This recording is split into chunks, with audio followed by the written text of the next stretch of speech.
Welcome to the Overcast podcast, UBC Cricket Club's very own podcast. I'm Akshat, and here with me is Ishan.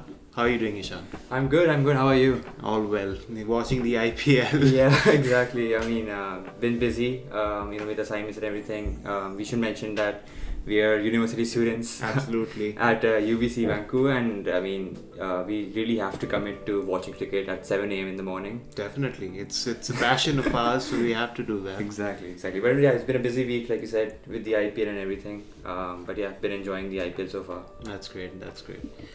Before we start, I think we should do the land acknowledgement. Yeah, I think it's important to acknowledge that we're recording this podcast on the traditional, ancestral, and the unceded territory of the Musqueam people, and we do recognize the privilege we have to be on this land, on this beautiful land, and be recording this podcast together. So, that's important, I feel.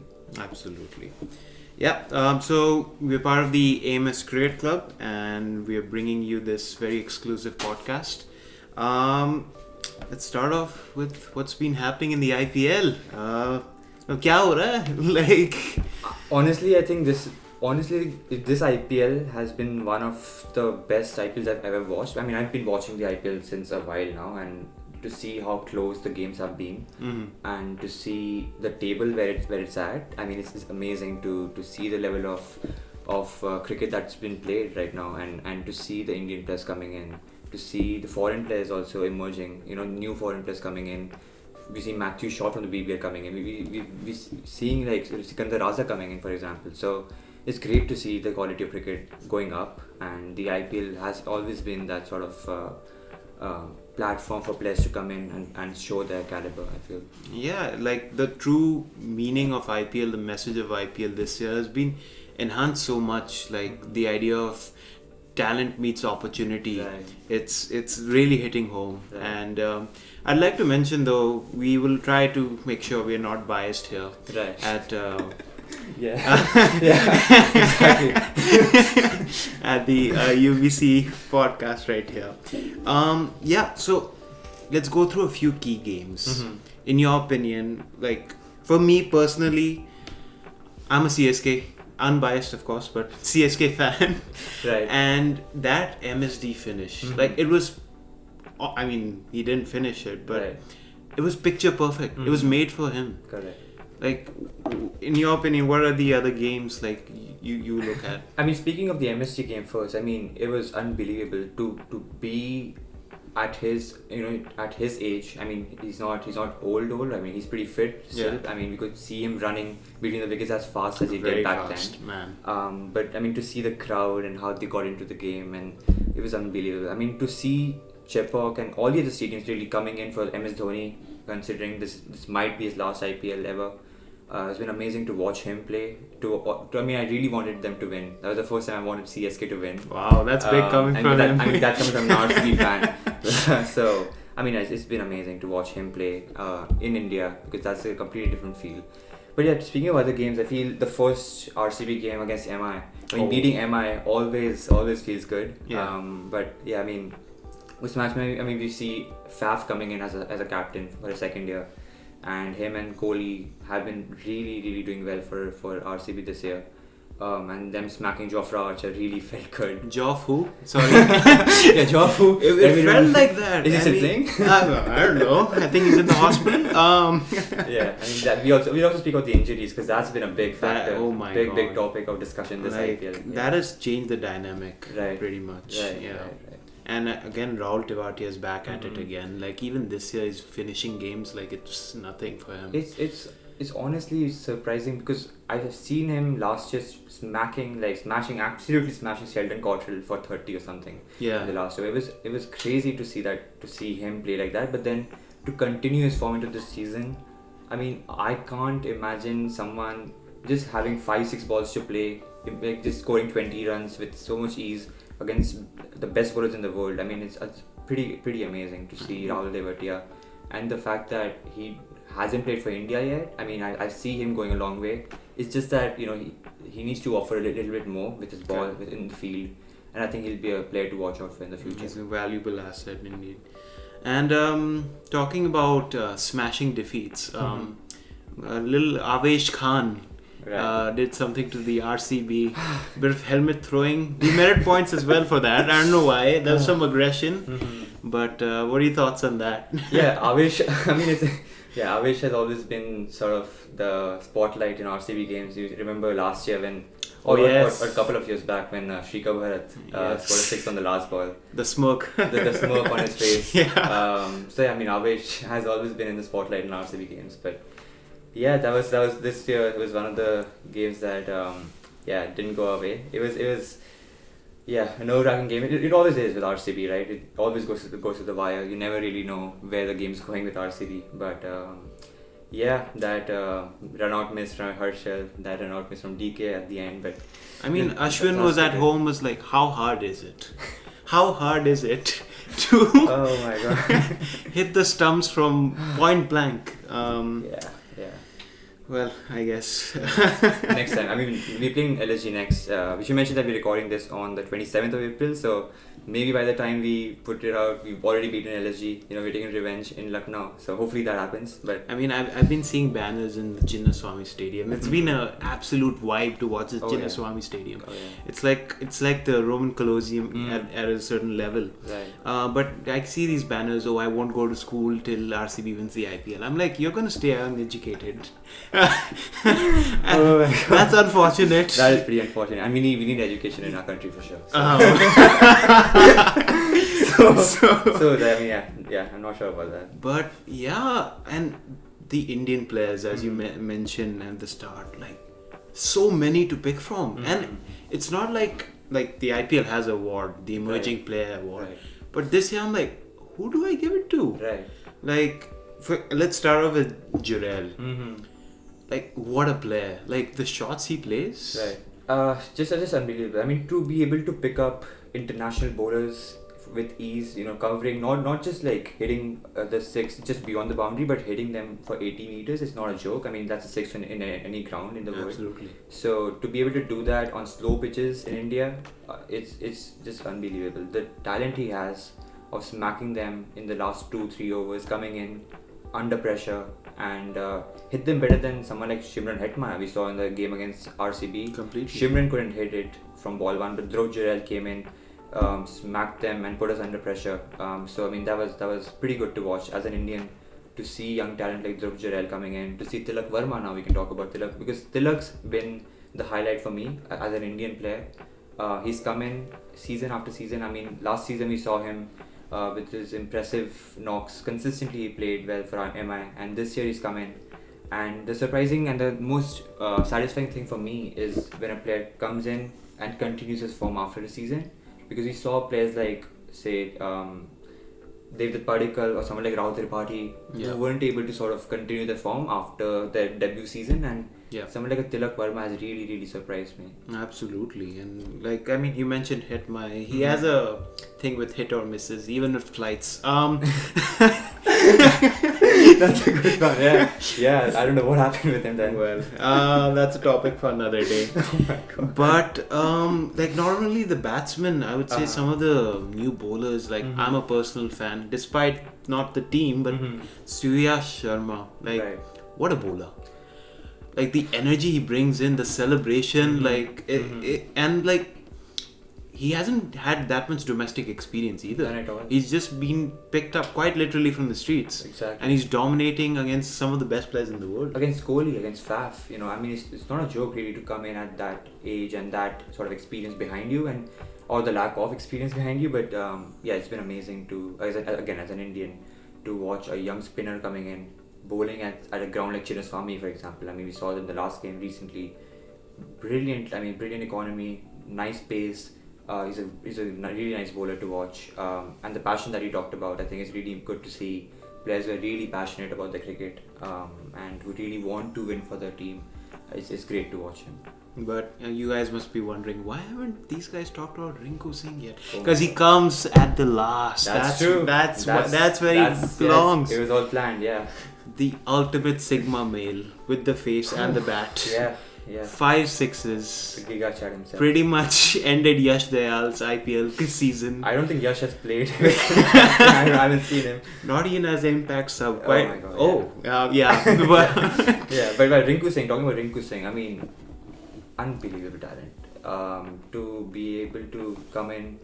I mean, we've seen this trend in these few Indian players we've talked about with Dhruv Jurel, with someone like a Tilak Verma who's been able to smash the ball 80, 90 meters, 20 goes back. Yeah. But Rinku Singh, I mean, 30 or like in the last over, just crazy to watch that game and to be able to pick it, not just, just smack it to cow corner, but to be able to pick it over long on. Yeah. And then back accessing that fine leg area, just be able to access the different gaps and fields.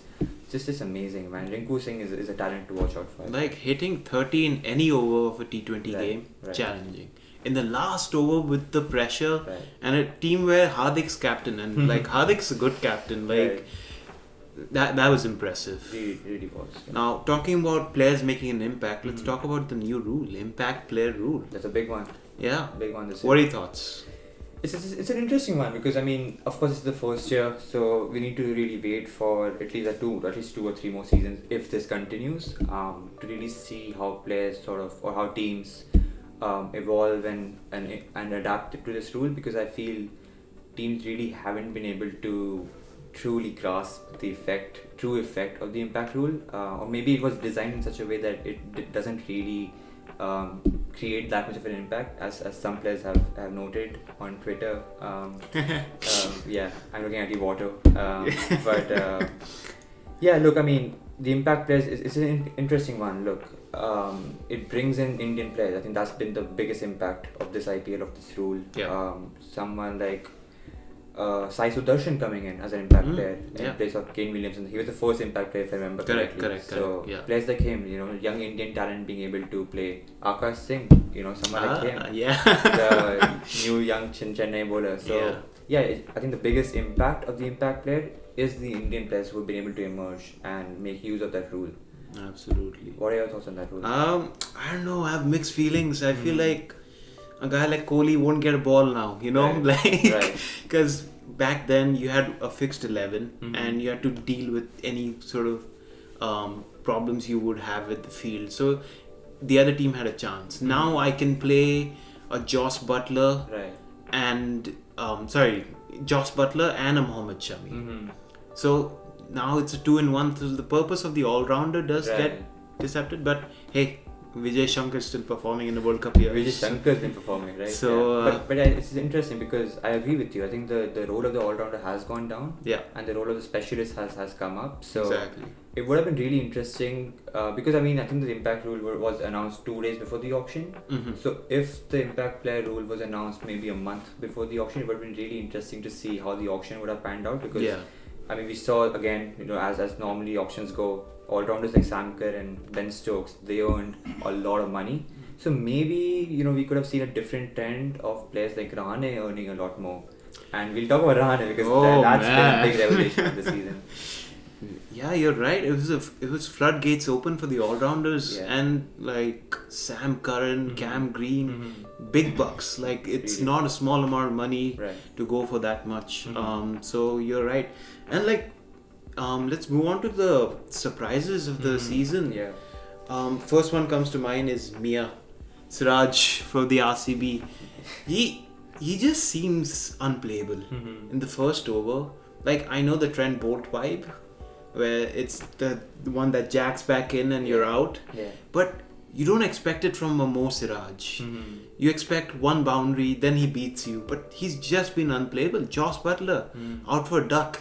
2016 his last duck. Right. And now he gets one. That's a big deal. Just amazing. And again, as an Indian player, you always look forward to the World Cup and see what's coming up. And I think Mohammad Siraj has been the greatest revelation for RCB this year. I know Faf's been performing and Kohli's been performing. That's a given, right? The KGF. The KGF has been performing, thankfully. But yeah, Mohammad Siraj, he's been carrying that RCB bowling lineup and really showing what he's capable of. And again, being able to dominate batsmen like Joss Butler, who's in red hot form this season as well. So to be able to attack the pads consistently, attacking the wickets, sending the ball away and bringing it back in. on a pitch like Chinnaswamy, I mean, it does swing a bit in the first 2 overs, but to be able to dominate with pace and with accuracy, and I think something's changed this season for him, because Siraj has been one of those players who's always been under pressure, especially at Chinnaswamy. Yeah. Against batsmen like against Andre Russell, who he got out, who he bowled, yorked in the match that happened recently. So he's been amazing this season, and again, great to watch as an Indian bowler. And I mean, Chinnaswamy is a hard ground for bowlers, and he's dominating there. And at the end, I think Ronaldo might be stealing his celebration, not the other way around. Yeah, I think Ronaldo's been copying him a bit more this month. Yeah. I don't know. No, another bowler I've been impressed by, and I miss him from 2015. Mohit Sharma. Oh yeah. Was a net bowler for the past few years. Has come in instead of Yash Dayal. Again, we feel really bad for you. We feel bad. But Mohit Sharma, those slow balls, let's call it Katori, because what a ball! His depth finishing and then his belief in himself has been very impressive. And at his age, to make a comeback again after being sort of diminished, I would say, and it's very impressive in my point of view. Yeah, I mean, that's been a theme, right? Like veteran players coming in, like Piyush Chawla coming in, Rahane coming in, Ishant Sharma coming in, absolutely, like Mohit Sharma coming in. I mean, it's been a theme this IPL season where players have been able to make that sort of comeback. So it's been amazing to watch. And Mohit Sharma coming in at the end, defending, not many on a ground where players do go for a lot of runs. So Mohit Sharma being able to use his variation, use the pitch well. Just amazing to watch, and especially when Lucknow loses, it always feels good. So yeah, it was pretty good to watch Mohit Sharma doing what Mohit Sharma does well. It was great to watch him. And talking about Lucknow, Kyle Mayers, he's not let Quincy play. It's interesting. That's right? impressive. Yeah. Quinton de Kock walks into any side, in my opinion, because he's arguably world's best keeper. Absolutely. And the left-hand, right-hand combination, yes, Kyle Mayers already gives that, but he opens the batting, opens the bowling. Is this gully cricket? Keeps as well. Keeps, yes. So I know Vijay Shankar's 3D, but this man's 4D, 5D right here. Exactly. So, some of the shots he plays, I've had a glimpse of Kyle Mayers in the Australia series. Right. He played one ball of, I think, Pat Cummins or Stark, where he just hoiked it. And it went massively, it was a shame there were no crowds in the stadium, but what a shot. Right. Been very impressive. Yeah, but just brute power, right? Yeah.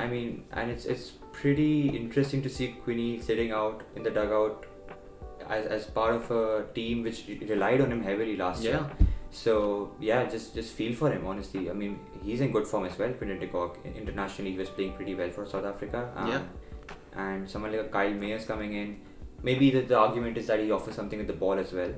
So that's one potential argument for Kyle Mayers, but it's hard to make changes when things are going well for you. So maybe if they start losing a few more, or maybe they want to use, because I think Mark Wood's missing the last stage of the IPL for the birth of his daughter, I think. So if they don't want to use someone like Naveen ul Haq, then they may introduce someone like Quinton de Kock and Kyle Mayers. So they'll have to see. It's a problem of many for them at the moment for LSG, but maybe Quinny plays at 3, maybe Deepak slips back, so they might have to think about that going forward. It's definitely a point of contention, and I was mesmerized by another thing. This man with the turban comes in with the angle and rips 2 stumps off, costing I don't know how many lakhs. Not sorry, many for BCCI. Them. Not many for them. Yeah. So, sorry, BCCI for those stumps. But yeah, just crazy, right? To be able to bowl with that sort of accuracy, that pace, and swing. There are some bowlers that don't get swing. There are some bowlers that don't get pace. There he is. We've always, as Indian fans, seeing various World Cups, we see a left armer, we start panicking. And now we have one amongst our ranks, so that's just very impressive. But enough about Yash Dayal. Let's keep Arshdeep Singh now. I mean, Arshdeep's been again one of those Indian pacers who's really been able to show his talent in the IPL along with Mohammad Siraj and Mohammad Shami. I mean, they've been a part of the team for a while now, but Arshdeep's been able to sort of carry that Punjab bowling lineup and do well for them. I think he's done really well this season as well. Yeah, absolutely. Because I'm unbiased, as I said, so I'm going to talk about CSK. Yeah. Rahane. Yeah, big season for him, huh? I mean, 71 of 29 balls. Like, he went crazy. And he's played a shot I think Surya Kumar is afraid of playing. What was that shot? I'm blown away. Because I remember from my last image of Rahane was playing 2 balls leave and then he drives one to Anderson and gets caught in the slips. That's how I remember Rahane. Of course, he won us the greatest series of all time, the Border Gavaskar. Right. Brilliant 100 at the MCG. Absolutely. But since then, it's been a struggle for him. And this season, I don't know if it's MSD. I think it's MSD. But he's just changed his game. Or maybe he just didn't get as many opportunities. Because I feel CSK is a team that relies a lot on banking their players no matter what. And because of these certain opportunities, he's able to really go out there and express himself. And along with Dubey, they've been a very impressive duo. What are your thoughts on that? I think Rahane fits that CSK mold very well. You know, if there's one player who really fits into a CSK sort of a setup, it's Rahane. And it just confuses me why. What was he doing on the bench for this long? You know, what was he doing on the bench for 5 games, 6 games? I mean, to see him come in, score 71 or 29, smashing them he's been playing at a strike rate of 199.05. I mean, that's unbelievable from Rahane. It's not Russell we're talking about, it's Ajinkya Rahane. The player who's always been known as a test player who hasn't found a space in the Indian squad, and we'll talk about that in a few minutes as well. But I mean, an average of 52.5 in the IPL is pretty good for a player like Rahane, who's again not been able to find that franchise for him ever since Rajasthan. So he's reinvented his game, and something that he said in the post-match interview as well was that MS Dhoni has been able to sort of guide him and help him mold his batting style and sort of let him play freely and enjoy his game. I think so. MSG has definitely influenced that change. And you brought up a very good point of he's a CSK player. Right. He molds in. Devon Conway, he's a CSK player. Absolutely. Because, I mean, I go back to the days where CSK was glorious with Mike Hussey and Murli Vijay opening the batting. Those are CSK players. They're not absolute gun hitters. Right. They're stroke players. They take on the bowling, but they are yet comforting. They don't collapse like RCB, but they don't score as many as RCB. Right. So have to fit that in somehow. Unbiased. But and it's been very impressive from the CSK in general. Top of the table. Unfortunately, they lost today's game. Right. Pretty badly as well, but yeah. Had to add that in. Had to obviously add that in. Talking about Rahane, WTC final. Yeah. Squads are out. Big news, huh? Very big news. He's in. Surprising, and I mean it's interesting because I mean some people might have that view of how can you choose a test squad based on IPL performances. I mean there's a debate for that and there's an argument for that, right? Yeah. The format's completely different, venue is completely different, conditions are obviously miles apart. Yeah. Bowling lineup would be much more dangerous with Stark coming in, with someone like a Pat Cummins attacking the pads. So it'll be interesting to see if he does fit into the 11. I hope he does. Yeah. But what do you think? I mean, does IPL form sort of help translate form into a test squad, or is this not justified? I mean, Team India selections have been heavily IPL based in the past as well. Right. So, I also feel like Iyer's injury and his unavailability kind of pushed the agenda forward, because as you saw in the Australia series, Right. apart from the Ahmedabad test where we were playing on a road, Yeah. our batting looked brittle. Right. For a home condition game, Yeah. our batting looked brittle. And put that into England Mm-hmm. with Hazelwood, Stark, Cummins, and possibly Boland, and of course Gaza. Right. Big boy guys. Huh? Gary. Nice Gary. So we might be even more brittle than what we are in India. Yeah. So I think rather than investing in a new player like Sarfaraz Khan, for example, right. amazing numbers, but Absolutely brilliant. I mean, there's nothing more he can do in the domestic circuit. You know, he's been playing amazingly. But yeah, I do agree with you. With yeah, I think they backed experience here, which is Right. good. India has backed three-dimensional players before, They have. so They love the 3D play. Yeah. Hey, the ODI World Cup selection still to come. Of We course, don't know, Of course. but yeah, and my biggest point in contention is who's India's keeper? Mm-hmm. Does Rahul keep? Does KS Bharat keep? Yeah. Do they teach Kohli keeping? Like, how does it work? I think that's pretty interesting, right? Because if Bharat keeps, because he's been named as the only keeper in that squad. Yeah. You know, he's the only keeper, which kind of is surprising. Yeah. There's no Ishan Kishan. There is no. I mean, obviously Rishabh Pant's missing the squad. For a while now, he's been out of the game, and he will be till December at least. But Yeah. I really do hope that KL Rahul can keep, because if he keeps, then Rahane and KL both fit into the squad, which then obviously allows them to play very deep. But with KS Bharat in that side, I do think it adds to that brittleness, or you know, it does make that middle order slightly vulnerable, and it does lack that experience, because we need a player at number 5, 6 to bat to the tail. And Bharat, I mean, he's an excellent player. There's no doubt about that, and Yeah. he's been with the squad for a while now. Yeah. But we do need some experience at that position to play with the tail, and Bharat does lack that a bit. So if Rahul is able to keep, that'll change the entire dynamic of that squad very quickly. Because our top order looks good. Oh, Gill yeah. is in tremendous form. Absolutely. He's middling anything. Mhm. He's even middling his jokes on Sara Tendulkar. But Absolutely admitting that. and Kohli looks good as well. Kohli looks really good. Getting a 50 in each game. Slow strike rate, but good for tests, I guess. Yeah. Good translate well. Yeah.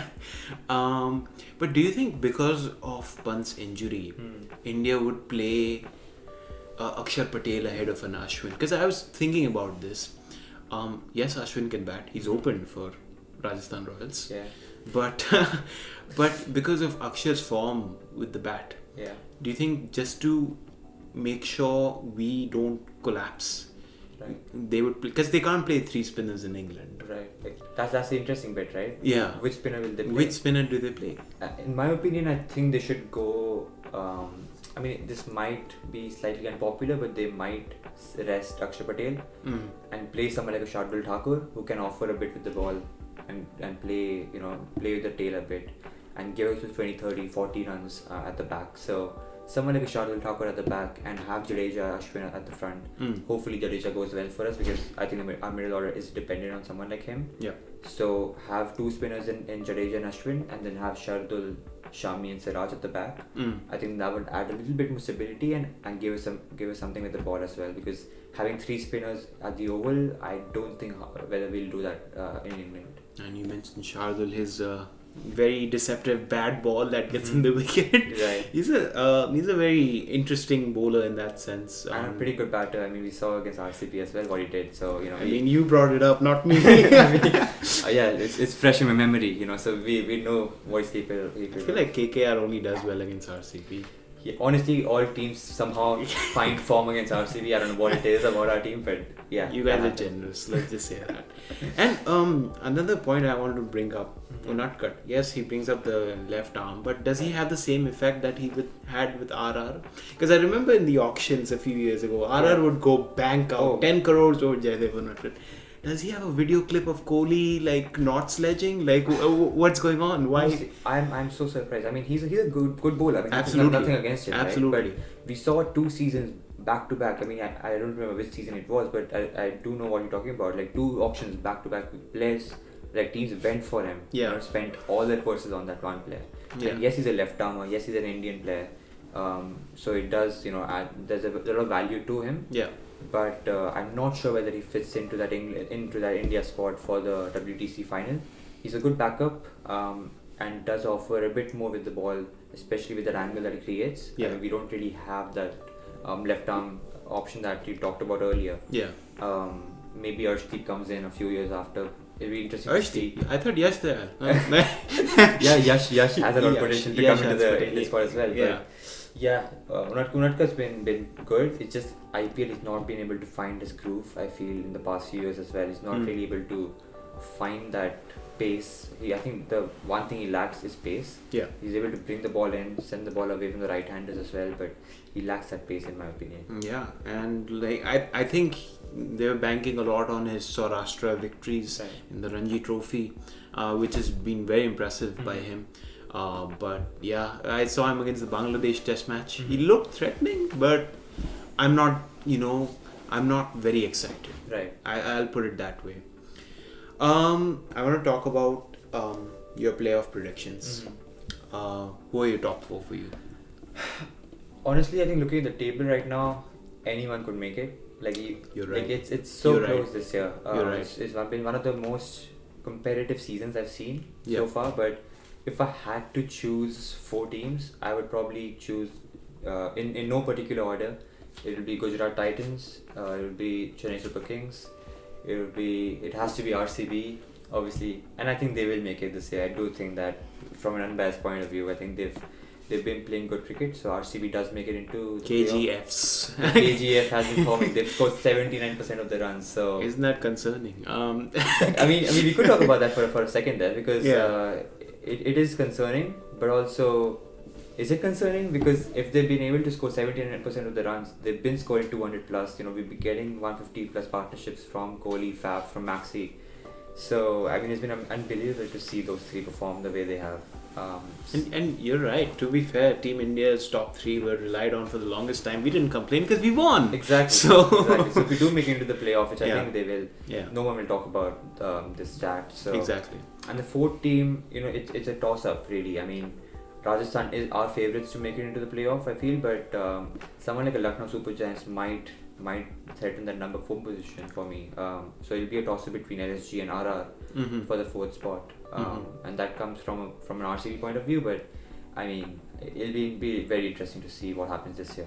What about you? What are your thoughts? I agree with you for the most part. I think CSK is going to make it, hopefully. RCB is going to make it, and Gujarat are going to make it. But as that 4th spot, I think Punjab have a chance. That's really interesting. Because I feel like they started off the season well. Dhawan's been injured for a while. But once he gets back, I feel the team can get back. Because they do have a very good squad. And unlike players holding them back like RR, like Riyan Parag, they have good finishing. They do. They have good finishing. Jitesh Sharma is he's there. been crazy good. So, I don't know. I'm getting a strong Punjab vibe.